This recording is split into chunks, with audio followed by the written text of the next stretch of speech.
यानी सूर्यदेव को प्रार्थना की जाती है, वंदन किया जाता है।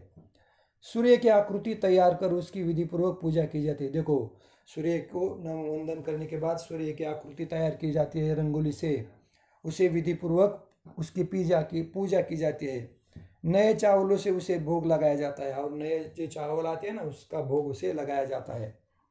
सूर्यदेव को प्रणाम कर आशीर्वाद प्राप्त किया जाता है, और सूर्यदेव को अर्चना वंदन प्रणाम करने के बाद आशीर्वाद प्राप्त किया जाता है। सूर्यदेव और इंद्र देव को कृषि में सहायक मानने के कारण धन्यवाद दिया जाता है। सूर्यदेव और इंद्र देव को धन्यवाद दिया जाता है, क्योंकि वो कृषि में, खेती में, हमें खेत खलिहान में मदद करते हैं, सहायता करते हैं। उसके सिवा हम धान उगा नहीं सकते। इस अवसर पर सूर्यदेव के लिए शर्कराई नामक व्यंजन तैयार किया जाता है। देखो, सूर्यदेव को प्रसन्न करने के लिए, उसका धन्यवाद मानने के लिए शर्कराई नामक व्यंजन तैयार किया जाता है। शर्कराई बनाने के लिए नया बर्तन खरीदा जाता है। फसल के चावल, गुड़, दूध से शर्कराई बनाए जाते हैं। देखो, फसल का जो नए चावल आते हैं ना घर में, हम उससे शर्कराई पदार्थ बनाया जाता है। चावल, गुड़ और दूध से शर्कराई बनाकर सूर्यदेव को भोग लगाया जाता है, यानी सूर्यदेव को दिखाया जाता है, उसे अर्पण किया जाता है।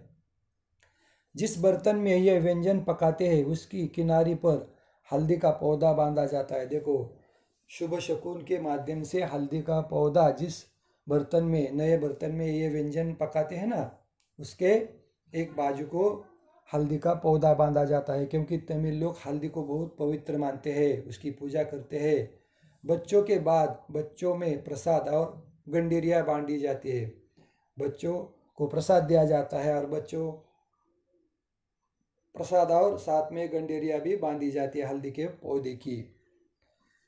इस तरह से पोंगल उत्सव बड़े धूमधाम से तमिलनाडु राज्य में मनाया जाता है। पन्ना नंबर 74 और 75 पर का जो अध्ययन हमें विस्तारता से इसकी जानकारी ली है, इसी के ऊपर एक आपको सवाल पूछता हूँ। महाराष्ट्र में पोंगल कब मनाया जाता है? पोंगल यानी महाराष्ट्र में बैल पोड़ा मनाया जाता है ना, वो कब मनाया जाता है, उसकी जानकारी विस्तारता से लिखकर मुझे व्हाट्सएप के जरिए लिखी है। यहाँ पर हम क्या करते हैं, रुकते हैं। धन्यवाद।